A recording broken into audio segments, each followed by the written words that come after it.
Hey, Mama. You're listening to the Resting in Motherhood podcast with your host and new motherhood BFF, Brittni Maya.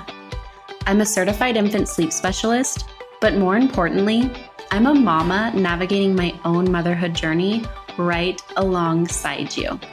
So join me weekly as we discuss the real, raw, and relatable truths of motherhood. We'll touch on everything from the ugly and difficult things we think but are afraid to say out loud, to the beautiful moments that uplift us and bring us so much joy in motherhood. So go ahead, take a deep breath, embrace the chaos, and join me for heartwarming conversations that'll leave you feeling understood, inspired, and ready to tackle whatever motherhood throws your way.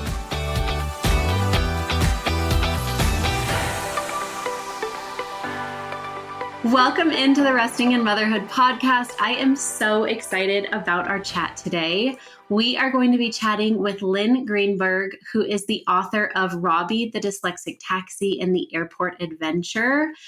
Lynn, if you would just introduce us to you and just kind of give a quick little bio. Yeah, thank you so much for having me. My youngest son, Jonathan, I have 4 kids and now I'm a grandma too. My youngest son, Jonathan, and I co-authored a children's book, which you mentioned, Robby. And he is getting his MFA. He is also the illustrator. He is, prejudice aside, I think the illustrations are adorable. And he is dyslexic, which we can talk about. And that's what led us to writing this book. We felt that it was really important for people with any neurodiverse, issues to be seen. And, it starts young. And we wanted people to know that there's a whole big wide world out there. And so we wrote this book hoping to, get a lot of people interested and involved. Well, I love it. And I will also tell you just a little tidbit. My daughter loves the book. It's like one of our go-to bedtime books. So she knows Robby very well. And I just love the book because like you said, it's done in such a way that it makes it a very open and inviting concept. Like I love how, I don't want to give too much away about the book, but I love how Robby memorizes his routes, right? So that he doesn't have to read the signs. But if you could kind of go in, I know you said that Jonathan is dyslexic, which is what started this journey, but kind of how you decided, let's do a children's book and where the idea kind of came from and how it blossomed. So, John is dyslexic. And when he was little, he's my youngest of 4. And obviously, I know that everyone learns differently. But I knew he was missing some of the basic cues and landmarks. But I knew he was super smart because he could tell me that Thomas the Tank Engine, all the characters' names, but he couldn't tell me that Thomas started with the letter T. And I knew something was up. He didn't want to sing the ABC song. He just wasn't hitting some of those marks. And when he was in nursery school, I'd have his teacher be like, well, he's a boy or he's just not that smart. And I'm like, no, something more is up and I don't like that response.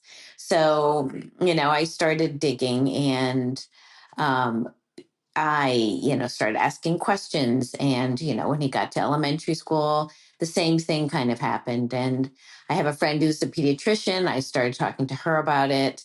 And then to my pediatrician, to John's pediatrician. And we found somebody who would test him when he was, about 6.5. And lo and behold, classic dyslexic, super smart, just needed to learn how to read differently. And, that became our adventure. And then, traveled to when we decided to write the book. John is an art major. He's getting his MFA now. And when he was in college, COVID hit.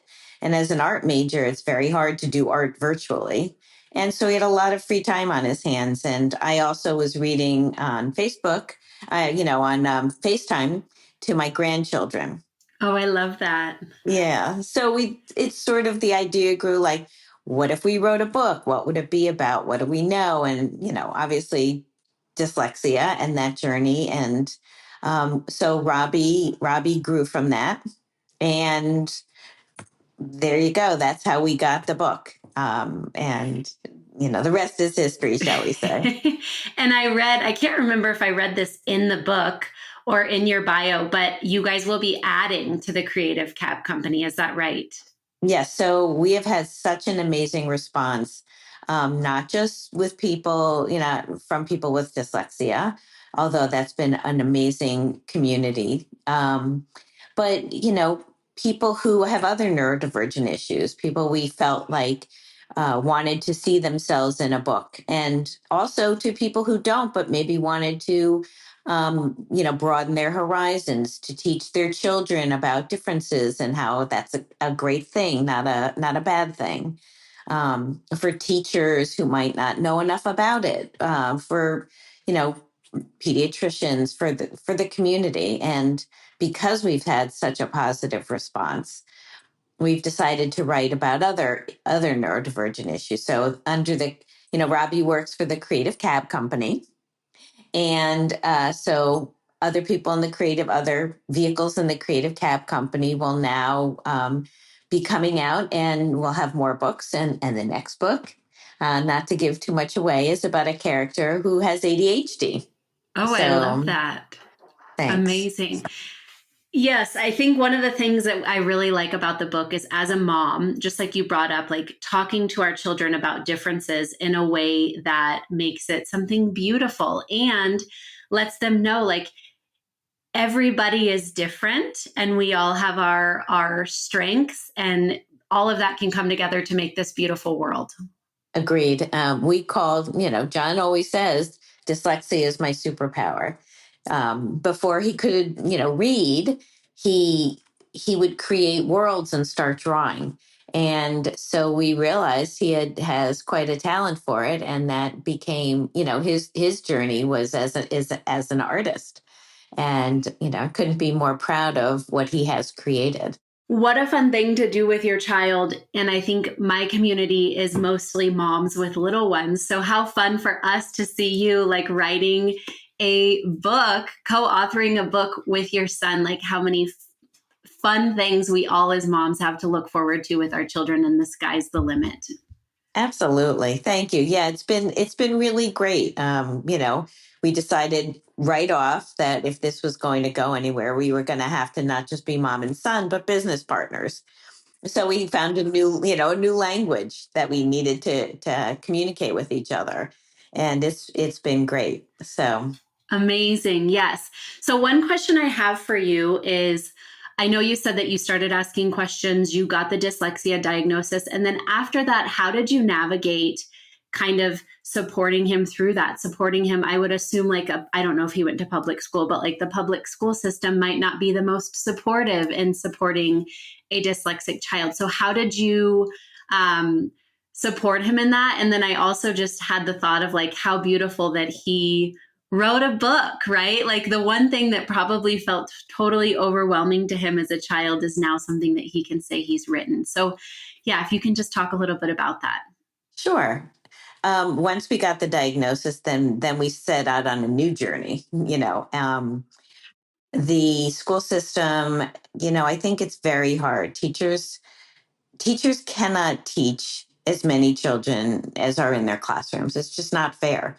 And so I think it's a lot of teachers also don't know enough about learning differences.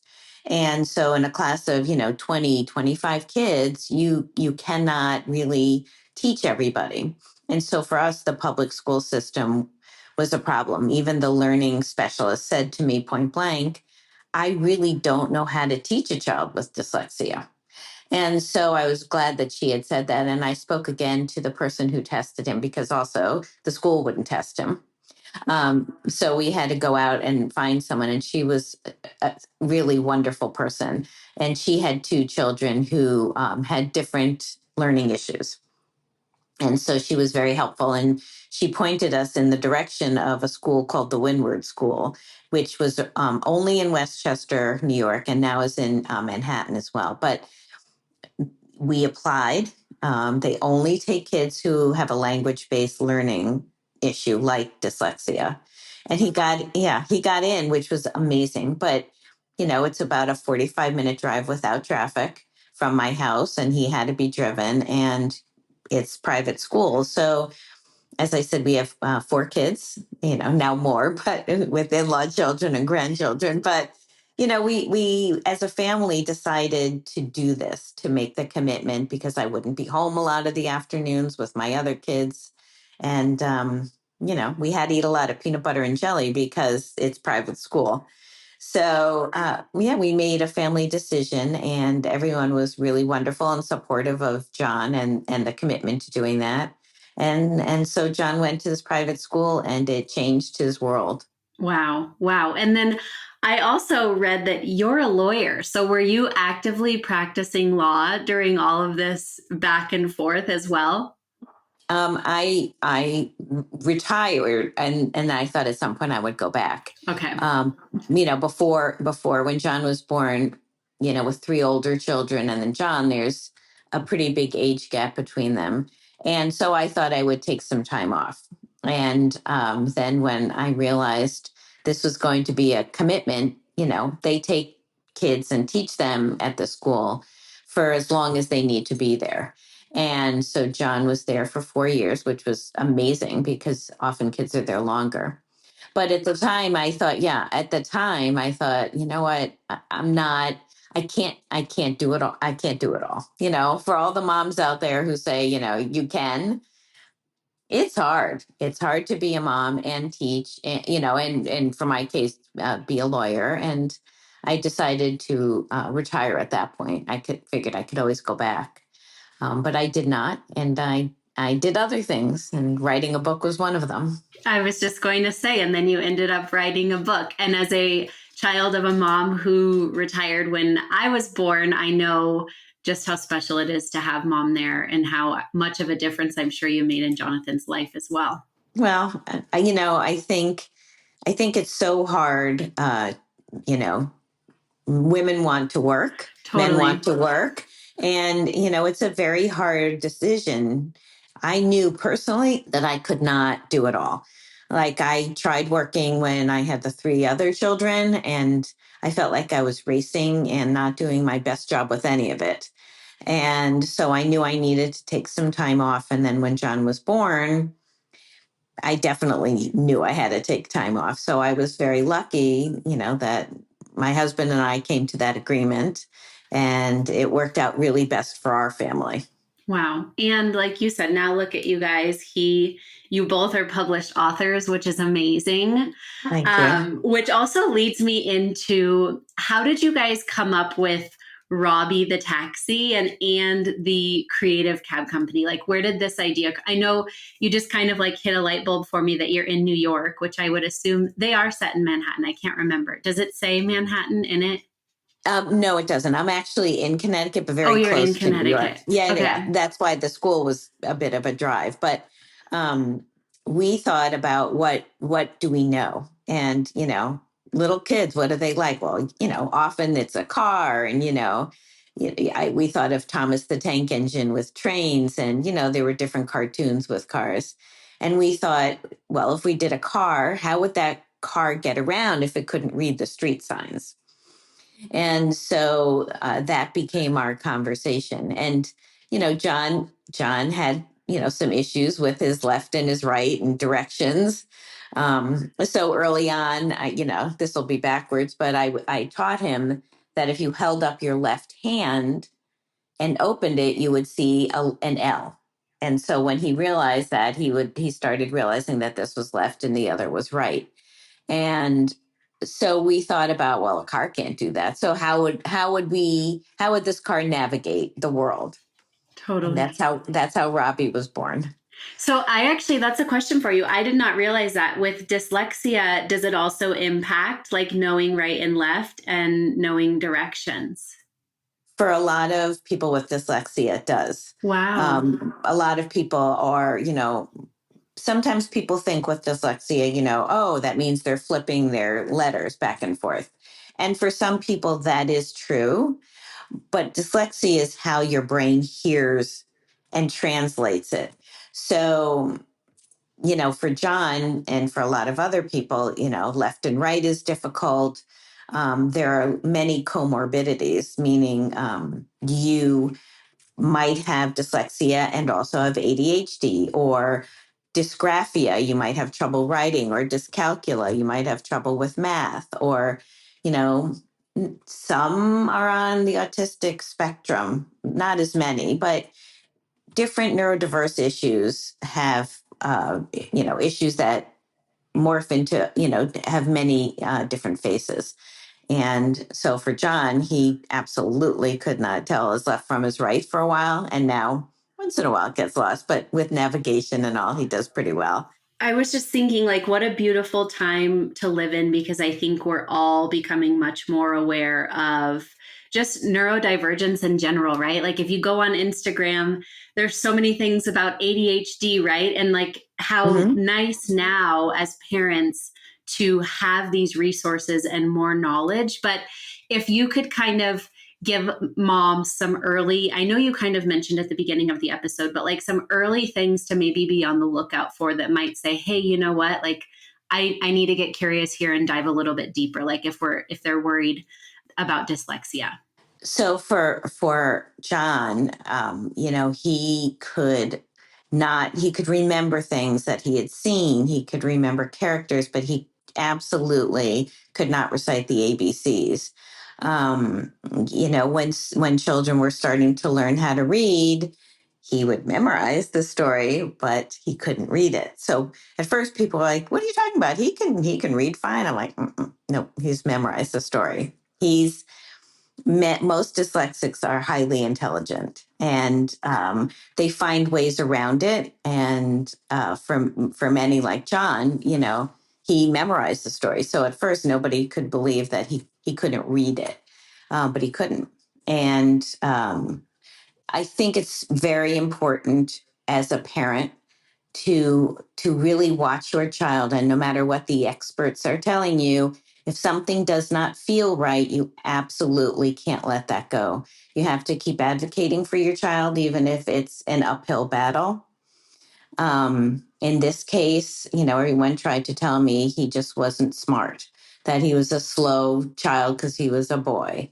And I knew in my heart that that wasn't right. And they also would say to me, well, John's kind of a trouble kid. And I'm like, he's so easy. He's the sweetest, kindest. Like, what are you talking about? But he was acting out in school because he was frustrated. And so I think the verbal and the nonverbal cues are really important for parents to watch. Don't let go of your gut instinct. Keep pushing until you find an answer. I love that. And you probably don't know much about my community, but I'm like instinct driven. Like, let's follow our instincts as mom. And I'll tell moms, like, if you get an answer from someone and it doesn't feel right to you, get a second opinion, get a third opinion, like keep advocating if that feeling is there. So I love that. Thank you for sharing that. Yeah, no, I think it's so important because, the experts aren't always the experts, and you know your child better than anyone. So, keep working on that, from that instinct. Yeah, so helpful. And then one question I have for you is, did you run into any challenges as a mother-son team during writing the book? I think, you try to be so careful with each other. Parents and children, you don't want to be critical of your child. And so we had to find a language, and not that I would criticize, but I would be, we would say, well, what do you think of this part of the story? Or what do you think of this picture? And so we had to navigate how we were going to do this, taking ourselves out of, well, mom or, John. So we had to find a different way to communicate. And we actually it's been great. We've been pretty successful at it. Every now and then I will, he'll say something or I'll say something, and we will sort of roll our eyes at each other. But for the most part, it's really been a great success story, I have to say. It's given us a lot of pleasure, to have a different relationship on top of, the parent-child one. Totally. Yeah. You get to take off mom hat and put Yes. on like co-author or co-worker hat. And we've also tried really hard to find different jobs So like I'll handle more of the business aspect of it. He'll handle more of the creative aspect of it. So it's grown so much that we have had to work on changing those roles a little bit too. Totally. But I also think just being his mom and you being his mom, for him, like you guys know each other's strengths and weaknesses so well that I'm sure it was actually pretty easy to kind of like delegate who is doing what. Hey, Mama. If you've been a longtime listener of the podcast, you will know that I often talk about how important a village is for us in motherhood. And did you know that in a traditional village, the ratio of women to children was 10-1? That means that there were 9 other women supporting one mom, 9 other women there to offer her guidance, offer a listening ear, hold her in the hard moments, and so much more. And so many of us are doing motherhood completely alone. We might have family around, but most of us don't have a lot of friends or family doing motherhood the same way that we are. They're probably not co-sleeping or contact napping or extended breastfeeding or doing whatever it is that we're doing, which makes motherhood feel really isolating. And as a mama who felt lonely for the first 3 years of motherhood and now has an amazing village of mom friends that I adore and give me so much life, I know just how important having a group of friends who are doing motherhood similarly to you is, which is why I created the Confident Moms Collective, a nurturing membership community designed specifically for moms who are doing things their own way. It's your place to rest and truly find confidence and community in motherhood. Inside the collective, you'll find the most badass group of mamas who are passionate about doing motherhood their own way. A group of mamas who are there to hold you, support you, encourage you, and grow with you. And you'll be there to hold them and support them and encourage them. And we're really creating that sisterhood and that village that we're all craving. And in addition to this amazing group of women, you're also getting a group chat where you can chat and connect with them. You're getting one live training a month hosted by myself or another parenting or development expert on different motherhood and parenting topics. You'll also be getting one live Q&A a month with me where you can ask me any questions that are on your mind and get personalized support. You're also getting access to a sleep and parenting resources library where I have done the homework for you. And now you can just go to the library and look up a topic that you're needing guidance or support in. We will also be doing a bi-monthly virtual mama meetup where you can come. We will just all have our coffee, probably our little ones, and we can just chat and connect and grow our friendships. And there is so much more waiting for you inside of the collective. So the collective will be linked below. I would love to see you in there. If you have any questions at all, shoot me an email or DM me on Instagram. Exactly. So, it really, it's been great. And I'm so proud. He's getting his MFA. He's working so hard and he's still doing this. It's like, 2 full-time jobs. So I try to take some of that part away, the business part of it, so that he can really focus on also doing what he loves and to be creative. So. Does he have, like, what are his plans with his MFA? Has he decided yet kind of what he wants his path to look like?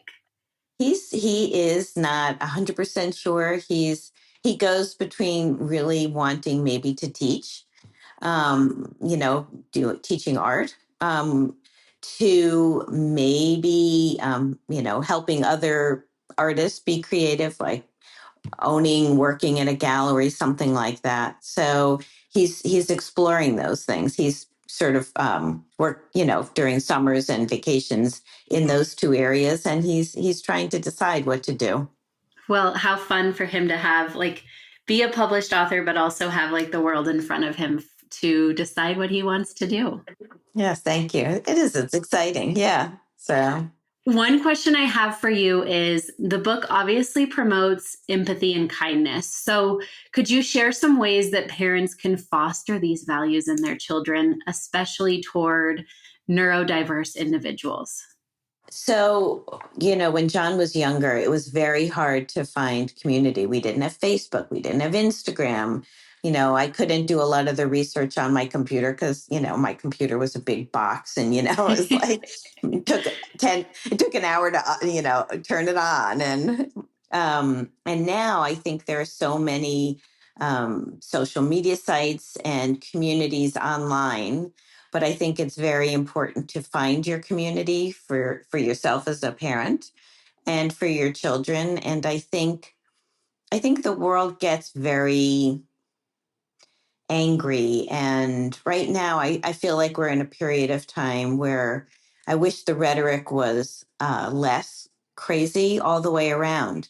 Differences can be beautiful. And I think we need to really tell our children that because we are their first teachers. And, it's very hard. But I think it's so important to tell your kids that differences are great. My strength might not be your strength, and that's okay because you might have something to offer that I don't have, and let's find those things together. And I think an explanation of some of the neurodivergent issues are important for other kids to understand. So I went into my grandson's classroom and read the book. Oh, And I love that. and it was, we do that in other schools, but in his classroom, they were at the time learning, how to read. It was back in when he was in first grade. And, the questions were really great. What does it mean? What does it mean when they can't read? How is this, do I have it? Could I have it? I don't know how to do my ABCs. And it was a very interesting conversation. And I think that's all you can do is talk and open those doors for people. I love that. And I think that it's so sometimes as parents, we can feel flustered when we don't have the answers.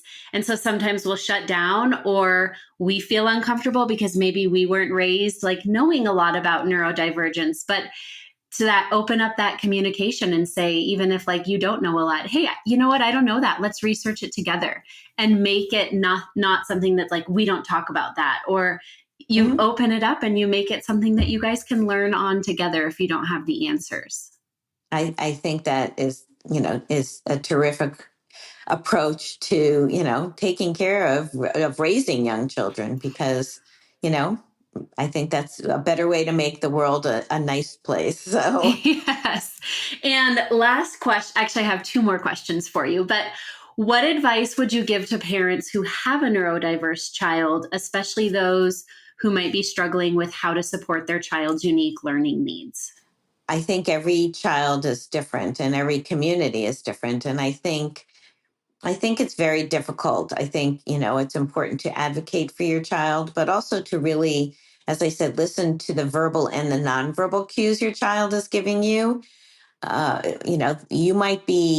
Someone might say to you, I think we should do X, Y, and Z for your child.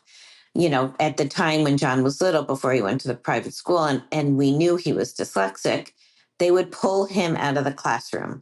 And he was mortified. He hated it. And he wasn't going to learn that way. And I think you need to listen to what your child is saying. And if they're having trouble, go into the school, talk to the people who are working with your child, ask your child what's making them feel, sad. Whatever the language you have with your child, try to find ways to have them open up, to feel safe to tell you what's going on. Yeah, amazing. And then along the lines of that, since he is the youngest of four, I think you said, Yes. how was it navigating? Maybe they were old enough that they were kind of mature enough to not be mean about it, but did you ever have to navigate like any teasing or anything like that, or navigating conversations with your older children about how best to support him? So John, my children are all in their 30s now. John's in his 20s. So the next one up is 8 and then 10 and 12 years older. So in some ways, we at first nobody understood. And I think it's normal. There was a little bit of impatience. But honestly, my children, once we all had an answer, they were absolutely more empathetic. But also, when he was, 3 and my oldest was, 15, she's got her, normal, teenage, I'm in high school, that's my little brother kind of stuff going on. And that's how the boys were. They were all wonderful and kind to each other, but, it's different because of the age difference. And now, because we are a really tight family unit, everyone, no one pays attention to the age anymore. And, my grandchildren, oh, it's Uncle Johnny, it's great. And he'll play with them. And my grandson loves to do art, and they do Legos together when he's home. And it's just, it's a wonderful thing to see, because we really made the effort to try to be a cohesive unit. So. Yeah. Amazing. Well, thank you so much for being here today. Do you have any last bits of wisdom or any last words that you would like to share with us? I would just say go with your gut. And, if you have anything you want to share, we are on social media platforms as the Creative Cab Company. You can DM me. I would love to hear from you. You can go to our website, the Creative Cab Company, and, reach out. There's a way to find me. I would love to have that conversation with anyone who feels the need to ask questions and can't find answers. I'm not, a licensed therapist, but I've navigated quite a few issues, so I'm happy to give you whatever knowledge that I have. So come find me if you would like that. Perfect. Well, thank you. Yes. And we will link your Instagram and your website below in the show notes. And Great. We will look forward to the next book that the Creative Cab Company will be releasing. Thank you. And actually, we're about to come out with the Spanish version of Robby, because we wanted other communities to feel seen and heard as well. So so that's coming out in the next, week or so. Okay, well, we will keep an eye out. My daughter's bilingual, so we will have to get the Spanish version too. So thank you for sharing that. Wonderful. Well, we're excited to bring that, to bring Robby, to more people. So thank you. And thank you for having me. John wanted me to say hi. Please tell him we said hello. And thank you so much for putting such an amazing book into the world. And thank you for being here today. Thank you for having me. It's been wonderful. Let's meet up next week too. Make sure to subscribe to the Resting in Motherhood podcast on Apple Podcasts, Spotify, or wherever you're listening. Want to continue this conversation? Head to the show notes for this episode at restinginmotherhood.com/podcast, or connect with me on Instagram at resting_in_motherhood.